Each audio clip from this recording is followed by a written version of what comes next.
वंश UP specials के part 5 में आपका स्वागत है। यूपी स्पेशल्स का पार्ट फर्स्ट, सेकेंड, थर्ड और फोर्थ ऑलरेडी कंप्लीट हो चुका है। आप चैनल पे जाके प्लेलिस्ट में जाइए, वहां पर यूपी पीसीएस का सेगमेंट बना हुआ है, वहां पे सारे 1 बाय 1 आपको सेगमेंट मिलेंगे। ये सीरीज किसके लिए इंपॉर्टेंट है, मैं हर एक सीरीज में बताता आया हूँ, वीडियो में बताता आया हूँ कि ये किनके लिए इंपॉर्टेंट है। स्पेशली उत्तर प्रदेश के मैं जीएस, जीके और करंट अफेयर को लेकर यहाँ पर चल रहा हूँ। जो पार्ट फर्स्ट और सेकंड है वो स्पेशली स्टैटिक पोर्शन है प्रॉपर, जो कि जीके से रिलेट करता है। लेकिन जो थर्ड से सीरीज चली है, थर्ड फोर्थ आज 5 नंबर है, यहाँ पर मैं करंट अफेयर को भी इंक्लूड करके अब लेकर चल रहा हूँ, क्योंकि एक बेस तैयार हो चुका है। उसके बाद हम थोड़ा सा अपर पे लेकर चल रहे हैं। ओके, किसी भी टॉपिक पे हम पहले बेस पे बात करते हैं ताकि एक अंडरस्टैंडिंग पैदा हो जाए, उसके बाद हम लोग वहाँ पे करंट को करते हैं ताकि एक समझ वहां पर अच्छे से विकसित हो सके। ठीक है, साथ ही साथ ये जो सारी की सारी कंटेंट आपके सामने दिखाया जा रहा है, रखा जा रहा है, यहाँ से क्वेश्चंस नहीं आते हैं। अगर वनडे एग्जाम की बातें छोड़ दें तो यहाँ पर एग्जाम में क्वेश्चंस नहीं आते हैं।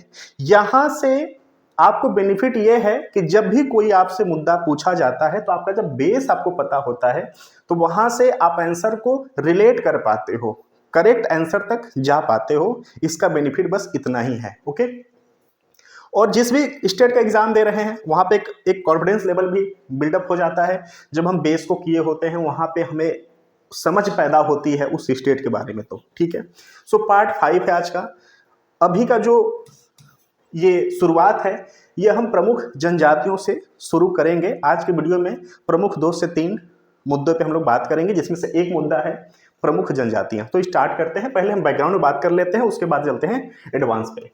सो भारत की जो कुल अनुसूचित जनजातियों की जनसंख्या है उसमें से उत्तर प्रदेश में 1.09% जनसंख्या निवास करती है। ठीक है, उत्तर प्रदेश की जो कुल जनसंख्या है यानी 19 करोड़ प्लस का जो कुल जनसंख्या है, 2011 के आंकड़े पर बात कर रहे हैं। जब तक कोई ऑफिशियल सरकार का डाटा नहीं आ जाता है किसी भी सेगमेंट के लिए, तब तक हम 2011 पे बात करेंगे। ओके, सो जो उत्तर प्रदेश का कुल जनसंख्या है यानी 19 करोड़ प्लस का जो जनसंख्या है, अगर उसमें बात करें कि अनुसूचित जो जनजाति हैं उनका परसेंटेज कितना है, तो 0.6%। इन दोनों डाटा को आप याद रखना। भारत की कुल जनसंख्या के हिसाब से उत्तर प्रदेश में जो अनुसूचित जनजाति हैं वह 1.09% है, और उत्तर प्रदेश की जो कुल जनसंख्या है उसमें अनुसूचित जनजाति का जो परसेंटेज है 0.6% है। ठीक है, जब उत्तराखंड यानी 2000 के पहले की बात की जा रही, जब उत्तराखंड उत्तर प्रदेश से अलग नहीं हुआ था, तो उत्तर प्रदेश आदेश 1967 के तहत जो 5 जनजातियां हैं, भोटिया, बुक्सा, जौनसारी, राजी, थारू को अनुसूचित जनजाति का दर्जा दिया गया था।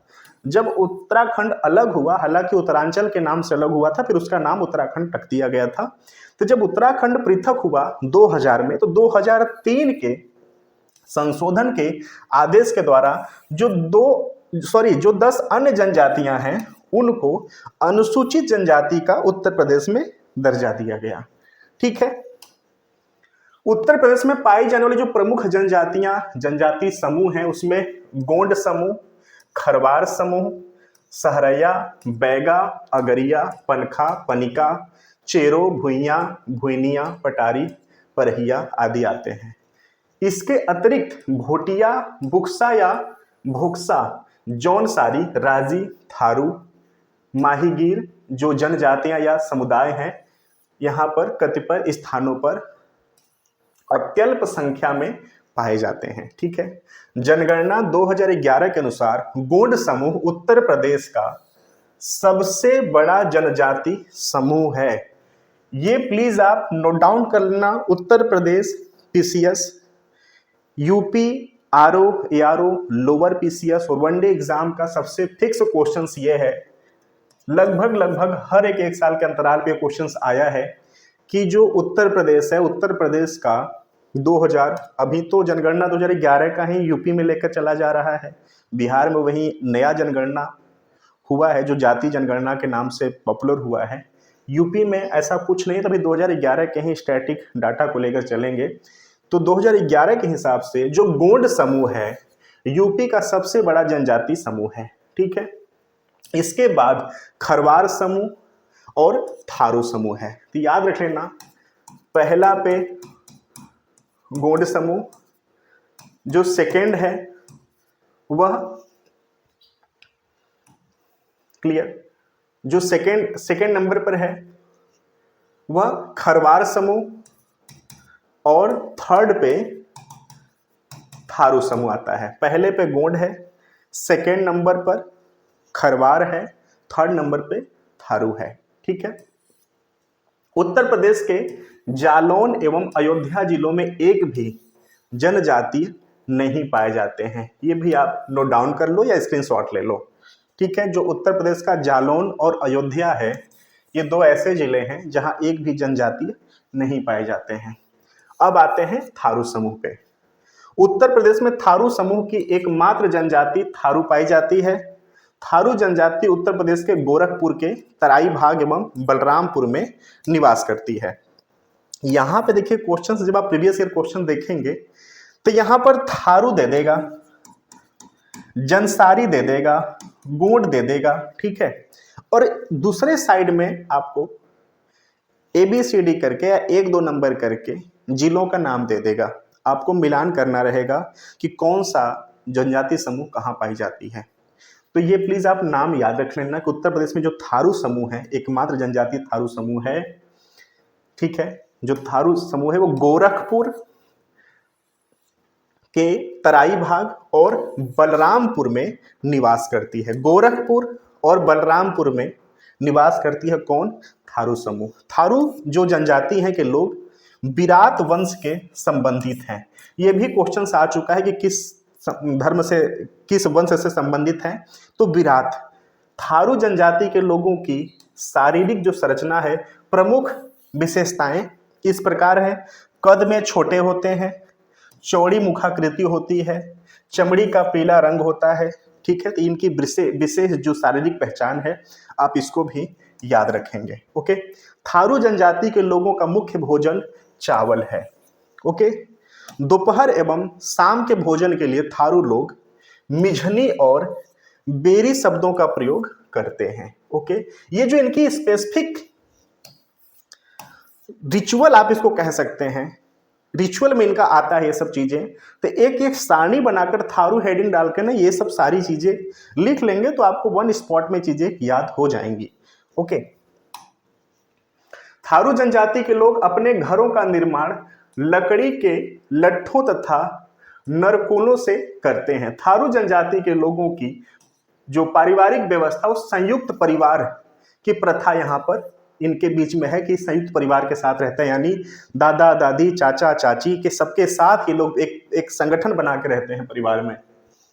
थारू जनजाति के लोग दीपावली को शोक पर्व के रूप में मनाते हैं। ये क्वेश्चन रिपीटेशन फॉर्म का है, UP PCS, UP RO lower PCS में एग्जाम में ये क्वेश्चन आ चुका है। ठीक है, थारू जनजाति में जो बदला विवाह है प्रचलित है। ओके, थारू जनजाति के लोगों को शिक्षा प्रदान करने हेतु उत्तर प्रदेश सरकार द्वारा लखीमपुर खीरी में एक महाविद्यालय की स्थापना की गई है। यह भी याद रखना कि थारू जनजाति के लिए शिक्षा प्रदान करने के लिए लखीमपुर खीरी उत्तर प्रदेश का सबसे बड़ा जिला है क्षेत्र के आधार पर। ओके, वहां पर एक विश्वविद्यालय की स्थापना की गई है इनके शिक्षा के लिए। बजहर नामक पर्व थारू जनजाति द्वारा मनाया जाता है, याद रखना बजहर। उत्तर प्रदेश में थारू विकास परियोजना का जो प्रारंभ है वो 2 अक्टूबर 1980 को किया गया था। जौनसारी पे आते हैं अब। जौनसारी जनजाति द्वारा बिक्सु, पाचोई और दियाई उत्सव मनाए जाते हैं। रासो, घूमसू, झेला, घोड़ो, धी, धुंडचा, बंगबाजी, सराई और अंडे कांडे नृत्य जौनसारी जनजाति से संबंधित है। बुक्सा, और इसको बुक्सा या भुक्सा भी कहते हैं, बुक्सा या भुक्सा जनजाति उत्तर प्रदेश के मुख्यतः बिजनौर जिले में पाई जाती है। प्लीज आप इसको याद रखना कि ये बिजनौर जिले में पाया जाता है। बुक्सा जनजाति का संबंध पटवार राजपूत घराने से माना जाता है। बुक्सा जनजाति से सामाजिक शारीरिकरण पाया जाता है। बुक्सा जनजाति द्वारा बोलचाल में हिंदी भाषा का प्रयोग किया जाता है। बुक्सा जनजाति की पंचायत का सर्वोच्च व्यक्ति तखत कहलाता है। तखत याद रखना, तखत तखत कहलाता है। बुक्सा जनजाति का पंचायत का सर्वोच्च व्यक्ति तखत कहलाता है। बुक्सा जनजाति के लोग चामुंडा देवी का पूजा करते हैं। ओके, चामुंडा देवी का पूजा करते हैं। बुक्सा जनजाति के लोगों की अर्थव्यवस्था मुख्य आधार पर कृषि है। उत्तर प्रदेश में बुक्सा जनजाति विकास परियोजना 1983 से 84 में प्रारंभ की गई थी। अनुसूचित जनजातियां जो कि 2003 में घोषित थी, उस पर बात कर लेते हैं। सो जनजाति है और यहाँ जनपद है। गोंड समूह जो कि गोंड, धुरिया, नायक, ओझा, पथारी, राजगोंड। याद रखना, जो गोंड, धुरिया, नायक, ओझा, पथारी, राजगोंड है, ये गोंड समूह के अंतर्गत आते हैं। ठीक है, कहाँ पाए जाते हैं? महाराजगंज, सिद्धार्थनगर, बस्ती, गोरखपुर, देवरिया, मऊ, आजमगढ़, जौनपुर, बलिया, गाजीपुर, वाराणसी, मिर्जापुर, सोनभद्र, संत कबीर नगर, कुशीनगर, चंदौली और भदोही। ओके, खरवार समूह में कौन कौन आता है? खरवार और खैरवार देवरिया, बलिया, गाजीपुर, वाराणसी और सोनभद्र में पाए जाते हैं। सहरिया जो हैं वो ललितपुर में पाए जाते हैं।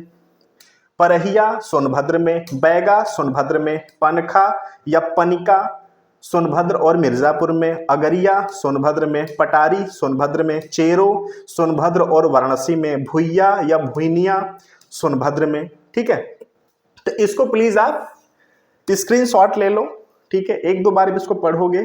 देखो एग्जाम बहुत पास आ चुका है ना, तो बहुत ज़्यादा समझने का कोशिश आप मत करना, इसको रट लो आप, क्योंकि इसमें दिमाग लगाओगे तो कंफ्यूजन क्रिएट होगा। जो डाटा दिया हुआ है उसको आप रटने की कोशिश करो। अगर यहाँ से आपको अंडरस्टैंडिंग अच्छी नहीं बन पाती है ना, तो उत्तर प्रदेश गवर्नमेंट का जो सरकार का वेबसाइट है वहाँ पर जाइए, अनुसूचित जनजाति वाले श्रेणी में, वहाँ पर पूरा डाटा बहुत अच्छे से दिया हुआ है, तो वहाँ से भी आप स्क्रीनशॉट ले सकते हैं, अपने नोट्स को तैयार कर सकते हैं। माहीगीर पे आते हैं। माहीगीर जनजाति जो समुदाय है उत्तर प्रदेश में ओबीसी सूची में शामिल के लोग उत्तर प्रदेश के बिजनौर जिले में पाए जाते हैं। याद रखना, बिजनौर। ओके, बिजनौर। माहीगीर समुदाय माहीगीर समुदाय के लोग इस्लाम धर्म के अनुयायी हैं, ये इनकी विशेषता है। ठीक है, क्लियर। इनकी जो अर्थव्यवस्था है मुख्य रूप से मछली पकड़ने पे आधारित है। ओके, ज्ञातव्य है कि स्वतंत्रता पूर्व के अभिलेखों में इन्हें मुस्लिम जनजाति के रूप में अभिलेखित किया गया था, तथापि वर्तमान में यह भारत के किसी भी राज्य में जनजाति के रूप में अनुसूचित नहीं है। ठीक है, क्लियर। खरवार पे आते हैं। खरवार जनजाति के लोग उत्तर प्रदेश के सोनभद्र, देवरिया, बलिया, गाजीपुर, वाराणसी के जिलों में रहते हैं। खरवार जनजाति के प्रमुख उपजातियां क्या क्या हैं? सूरजवंशी, पथबंदी, दौलतबंदी, खेरी, राउत, मौगती, मुझायाली, गाजू और आर्मिया। ओके, खरवार जनजाति का जो मूल निवास क्षेत्र है वह पलामू जो कि झारखंड में है। खरवार जनजाति के प्रमुख देवता कौन हैं? बधौस, बनसंती, दुल्हादेव, घमसान और गोरैया। कर्मा खरवार जनजाति का नृत्य है। इसको प्लीज आप नोट कर लेना, ये एग्जाम में आ चुका है। जो कर्मा नृत्य है वह खरवार जनजाति का एक प्रसिद्ध नृत्य है। सैनिटरी मार्ट योजना, ये करंट का मुद्दा है, इसको प्लीज नोट डाउन करना। उत्तर प्रदेश के राज्य के अनुसूचित जाति विकास निगम द्वारा 2001 से 2 में लागू की गई थी। इसका उद्देश्य सिर पर मैला ढोने पर लोगों के रोक लगाने के बाद बेरोजगार हुए लोगों को रोजगार पैदा करने के लिए था। ये भारत जो यूपी है, उत्तर प्रदेश के जो जनजाति समुदाय हैं उनके लिए था कि जो लोग मैला धोते हैं सर पे, तो वो जब उनको रोक लगाया गया तो आखिर वो अनएम्प्लॉय हो गए, क्योंकि उनसे ही उनका घर चलता था। तो उनके रोजगार के उद्देश्य से सैनिटरी मार्ट योजना चलाई गई थी। ओके, ये टाइमिंग याद रखना 2001 से 2 के बीच में था। ओके, अब आते हैं जनजाति का जो सेगमेंट है वह खत्म हुआ, अब आते हैं उत्तर प्रदेश में सिंचाई वाले पे। ओके, तो सर्वप्रथम 1823 में प्रथम सिंचाई कार्यालय सहारनपुर में खोला गया था। 1830 पूर्वी यमुना नहर, 1854 ऊपरी गंगा नहर, 1878 आगरा नहर, 1878 निचली गंगा नहर का निर्माण संपन्न हुआ था। ओके, ये किस हिसाब से पूछा जा सकता है? एक साइड आपको गंगा नहर का नाम दे देगा, दूसरे साइड में उनके निर्माण का ईयर दे देगा। आपको मिलान करना रहेगा कि किसका डेट कौन सा है। आप इसका स्क्रीनशॉट भी आप ले लेना। अगर यहाँ पे आपको राइटिंग समझ नहीं आ रही तो प्लीज़ गूगल करके आप ना इनका नाम डाल दोगे तो इनका जो स्थापना टाइमिंग है, निर्माण टाइमिंग है, वो आ जाएगा। ओके, वर्ष 2018-19 में उत्तर प्रदेश में शुद्ध सिंचित क्षेत्र का, शुद्ध बुआई क्षेत्र से अगर प्रतिशत की बात करें तो 87.0% है। यूपी का जो भूभाग है उसमें अगर शुद्ध सिंचित क्षेत्र का, शुद्ध बुआई क्षेत्र की बात करें तो 87% है। ओके, वर्ष 2018-19 में उत्तर प्रदेश में फसल गहनता 162.4% है। नवीनतम आंकड़ा जो कि 2019-20 के अनुसार उत्तर प्रदेश का शुद्ध निवन सिंचित क्षेत्र का लगभग 144.16 लाख हेक्टेयर के अंतर्गत आता है। नवीनतम उपलब्ध आंकड़े 2019-20 के अनुसार उत्तर प्रदेश का सकल सिंचित क्षेत्र 229.94 लाख हेक्टेयर के मध्य आता है। नवीनतम उपलब्ध आंकड़ों जो कि 19-20 के अनुसार उत्तर प्रदेश में कुल सृजित सिंचाई क्षेत्र क्षमता 370.32 लाख हेक्टेयर के मध्य है, जबकि प्रदेश में सकल सिंचाई क्षमता का उपयोग 301.22 लाख हेक्टेयर के अंतर्गत आता है। वर्ष 2018-19 में उत्तर प्रदेश में बाढ़ एवं वर्षा से प्रभावित 83,178.74 हेक्टेयर के मध्य आता है। देश में नलकूपों द्वारा सिंचित क्षेत्रफल उत्तर प्रदेश में सर्वाधिक है।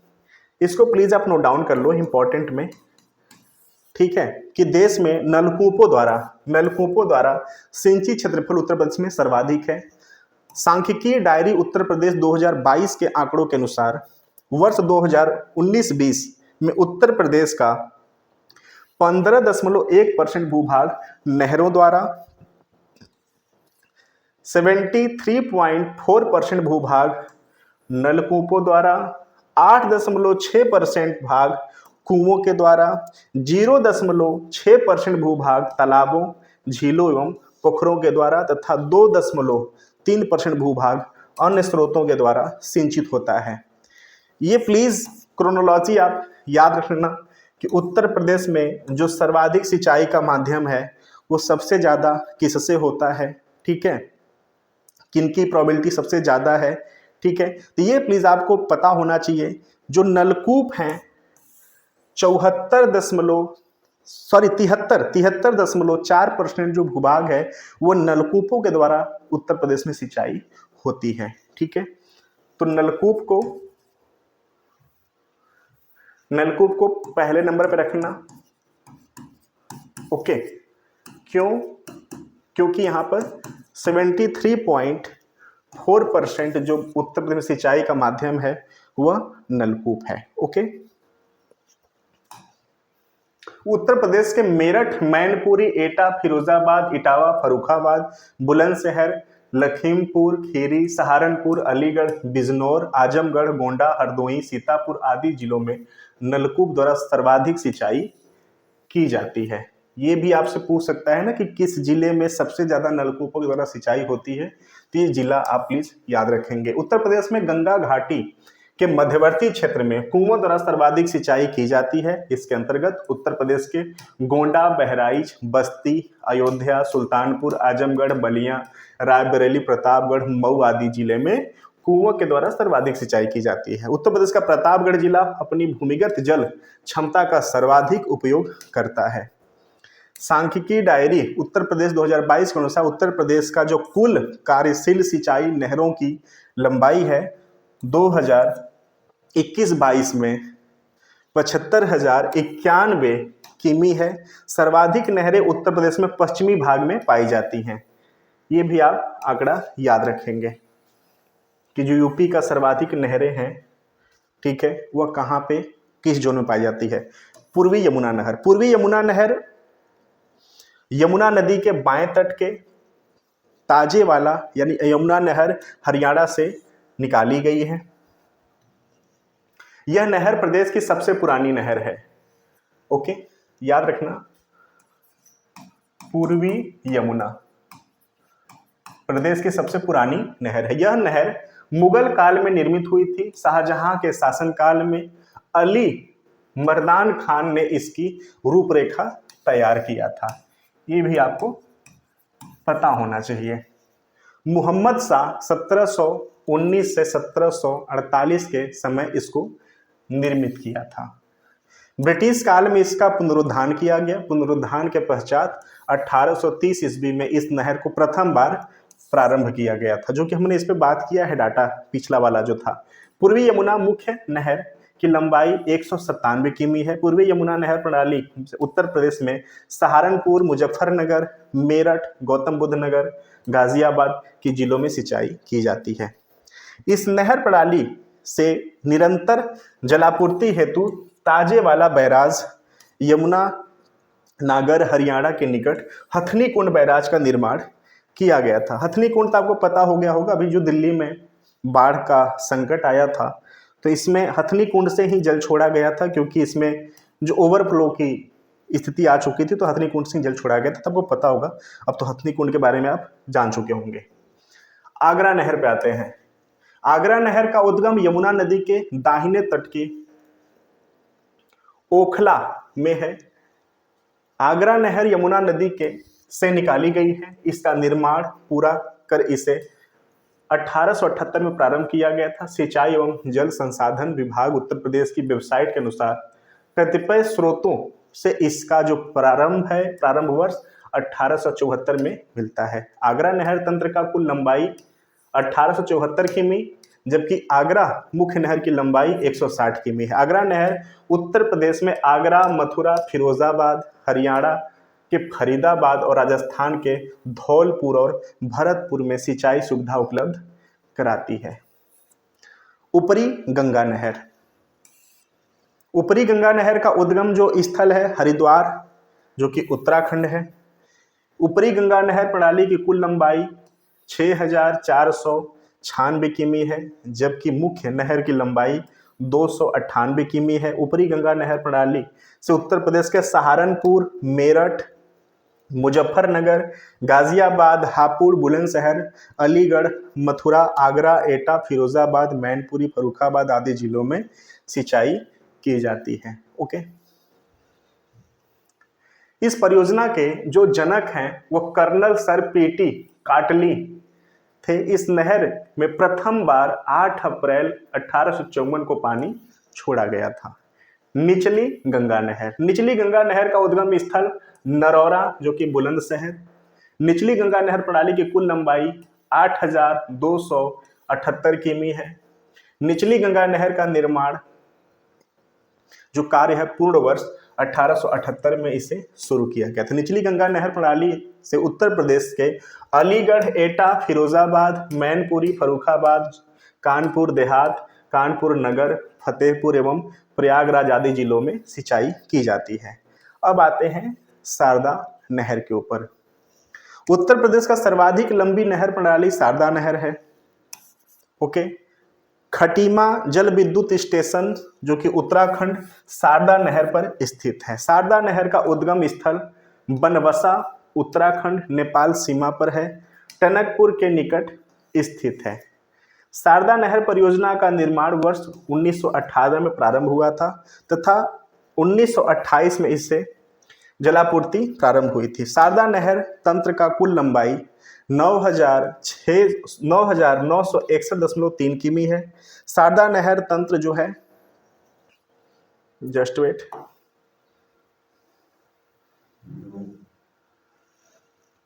जो शारदा नहर तंत्र है उत्तर प्रदेश के पीलीभीत, उत्तर प्रदेश के पीलीभीत, बरेली, शाहजहांपुर, लखीमपुर खीरी, हरदोई, बाराबंकी, लखनऊ, उन्नाव और रायबरेली, जौनपुर, आजमगढ़, गाजीपुर, सुल्तानपुर, प्रतापगढ़, प्रयागराज आदि जिलों में सिंचाई इससे की जाती है।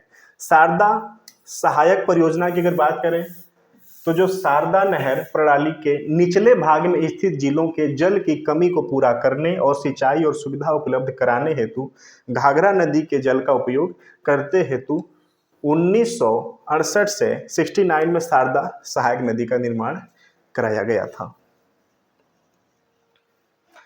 नेक्स्ट है, इस परियोजना का निर्माण प्रारंभ हुआ तथा इस परियोजना के तहत सर्वप्रथम 1974 में जलापूर्ति शुरू हुआ था। इस परियोजना से लाभान्वित जिले कौन कौन से हैं? लखनऊ, रायबरेली, बाराबंकी, अयोध्या, अंबेडकर नगर, सुल्तानपुर, प्रतापगढ़, प्रयागराज, भदोही, वाराणसी, जौनपुर, आजमगढ़, मऊ, गाजीपुर और बलिया है।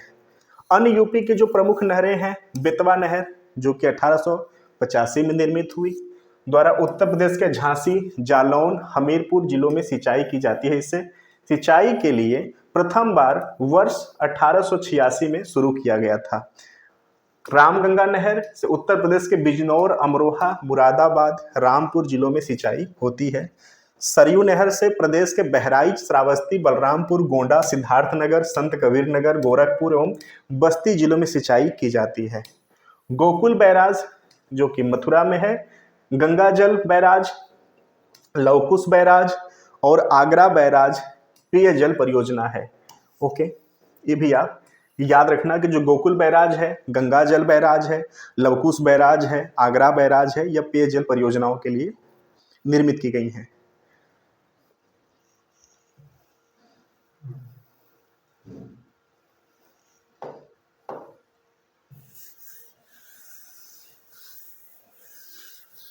इसका ना प्लीज आप शॉर्ट नोट्स बनाते रहो, ठीक है। स्क्रीनशॉट लेने में होगा क्या ना कि बहुत आपको पढ़ना पड़ जाएगा, तो शॉर्ट नोट्स बनाओ पॉइंट वाइज, ठीक है, क्लियर।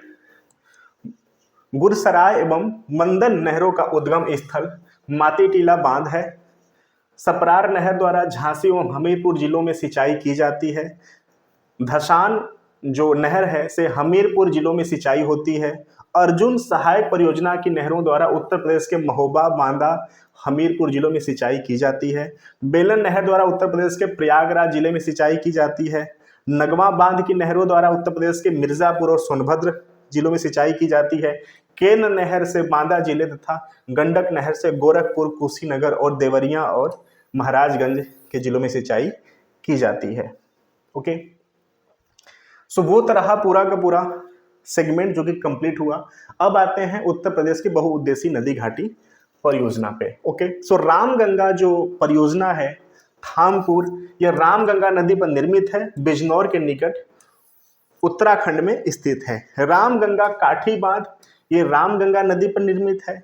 शारदा जल विद्युत परियोजना शारदा नदी पर बनबसा में है, जो कि उत्तराखंड और नेपाल की सीमा पर यह निर्मित है। गंडक परियोजना से लाभान्वित जो यूपी के जिले हैं महाराजगंज, गोरखपुर, कुशीनगर, देवरिया है। यह परियोजना बिहार नेपाल सीमा पर वाल्मीकि नगर के निकट स्थित है। ओके,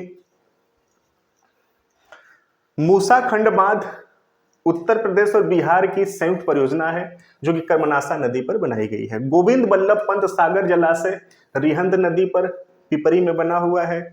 रिहंद परियोजना कन्हर बांध जो कि कन्हर नदी बना है, यह सोनभद्र में स्थित है। मेजा जलाशय बांध बेलन नदी मिर्जापुर में है। अर्जुन बांध अर्जुन नदी पर महोबा में है। रामघाट परियोजना बेतवा नदी पर निर्मित है, ललितपुर में। राजघाट बांध परियोजना उत्तर प्रदेश और एमपी के संयुक्त परियोजना है, यह बेतवा नदी पर है। माता टीला बांध बेतवा नदी पर है। पथराई बांध पथराई और सुखनाई नदी पर है, जो कि झांसी में स्थित है। मौदहा बांध बिरमा नदी हमीरपुर में। गोकुल बैराज परियोजना यमुना नदी पर पेयजल के लिए बनाया गया है, जो कि मथुरा में है। सो एवरीबॉडी, आज का जो सीरीज रहा थोड़ा सा बोरिंग इसको कह सकते हैं, क्योंकि लंबा सीरीज चला गया, लेकिन काफी इंपॉर्टेंट सेगमेंट को मैं यहाँ पे इंक्लूड किया था। तो सारी डाटा को प्लीज आप देख लो, एक शॉर्ट नोट्स इस वीडियो से बनाओ, ताकि आपका एक कंप्रिहेंसिव प्रिपरेशन सोच सके एग्जाम में, एग्जाम बहुत ही पास आ चुके हैं दोनों, यूपी आरओ और यूपी पीसीएस का। सो प्लीज़ बी प्रिपेयर, आप इसका शॉर्ट नोट्स बनाओ। अगर यहाँ पे कोई कंटेंट या कोई डाटा में कोई डाउट है या कोई गलती है तो प्लीज़ आप कमेंट बॉक्स में पिन भी कर सकते हैं। Okay, so thank you so much watching. चलिए फिर मिलते हैं अगले सीन में, तब तक थैंक यू सो मच, धन्यवाद।